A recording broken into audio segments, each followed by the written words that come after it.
अजित पवारांच्या राष्ट्रवादी काँग्रेसने विधानसभा निवडणुकीमध्ये शिवसेनेच्या 60 आमदारांविरोधात काम केलं। शिवसेनेचे आमदार तानाजी सावंत यांनी हा गौप्यस्फोट केलाय। माझ्याही मतदारसंघात दोन्ही राष्ट्रवादी मिळून लढले असाही आरोप त्यांनी केलाय। राष्ट्रवादी सत्तेशिवाय राहू शकत नाही या केलेल्या टीकेवर आज देखील मी ठाम आहे असंही सावंत म्हटलंय।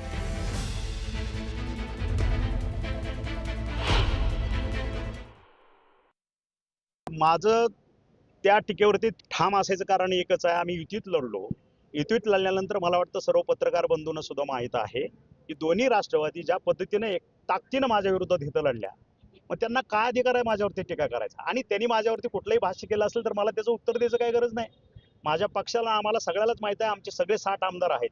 प्रत्येक जण सांगतो त्या ठिकाणी आमच्या विरोधात राष्ट्रवादीने कशा पद्धतीने काम केलेलं आहे, त्याच्यामुळे आम्हाला त्याच्यावरती परत भाष्य करायचं काही कारण नाही। कागलचं राजकारण 24 तासात फिरलेलं पाहायला मिळतंय। चंदगड नंतर आता हाय व्होल्टेज लढत असलेल्या कागलमध्ये देखील दोन्ही राष्ट्रवादी एकत्र आलेत। अजित पवारांच्या राष्ट्रवादीचे हसन मुश्रीफ आणि शरद पवारांच्या राष्ट्रवादीचे समजित घाटगे यांची आघाडी झाली आहे। मुश्रीफ गटाला नगराध्यक्षपद तर उपनगराध्यक्षपद समजित घाटगे गटाला असा फॉर्म्युला ठरल्याची माहिती आहे। पण यामुळे शिंदेंच्या शिवसेनेचे माजी खासदार संजय मंडलिकांचा गट मात्र आता एकाकी पडल्याचं दिसून येतंय। तर कागलच्या राजकारणातली ही मोठी अपडेट आपण पाहतोय। उपनगराध्यक्षपद समजित घाटगे गटाला प्राप्त झालेलं आहे, तर मुश्रीफ गट नगराध्यक्षपदासाठी निवडणूक लढवतोय आणि त्यामुळे माजी खासदार संजय मंडलिक हे एकाकी पडलेले आहेत।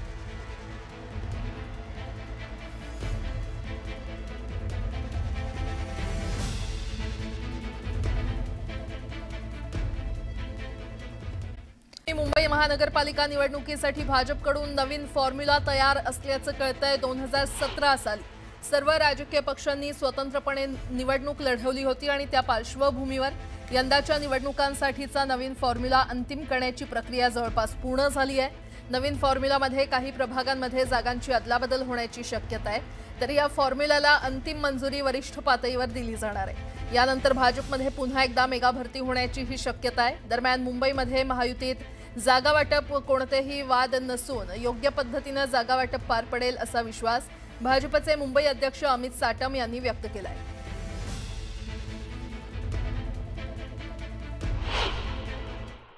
सर्वप्रथम तर अशा प्रकारची कुठलीही अधिकृत मागणी नाही, हे फक्त मीडिया स्पेक्युलेशन आहे।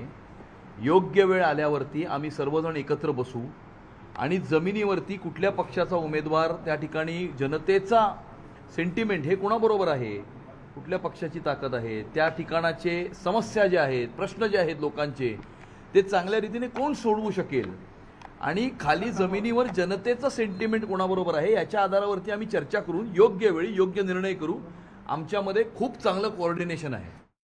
पुढची बातमी पाहूयात। मुख्यमंत्री माझी लाडकी बहिणी योजनेतील महिलांच्या ई-केवायसी प्रक्रियेला 31 डिसेंबर 2025 पर्यंत मुदतवाढ देण्यात आलेली आहे। यापूर्वी या प्रक्रियेची अंतिम मुदत 18 नोव्हेंबर 2025 होती। ही मुदत 31 डिसेंबर पर्यंत वाढवण्यात आलेली आहे। या मधील महिलांची ई-केवायसी प्रक्रिया मोठ्या प्रमाणात सुरू असताना अलीकडे काही जिल्ह्यांमध्ये उद्भवलेल्या नैसर्गिक आपत्ती, महिलांनी उपस्थित केलेल्या अडचणी लक्षात घेता राज्य सरकारने ही मुदत वाढवण्याचा निर्णय घेतलाय।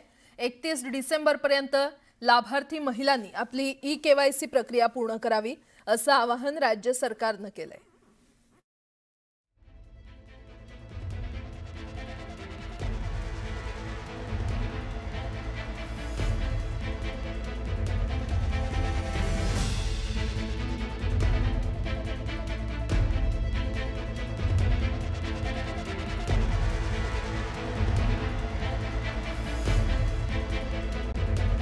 मुंबई, ठाणे आणि नवी मुंबईमध्ये सीएनजी तुटवड्यामुळे वाहतुकीला मोठा फटका बसतोय।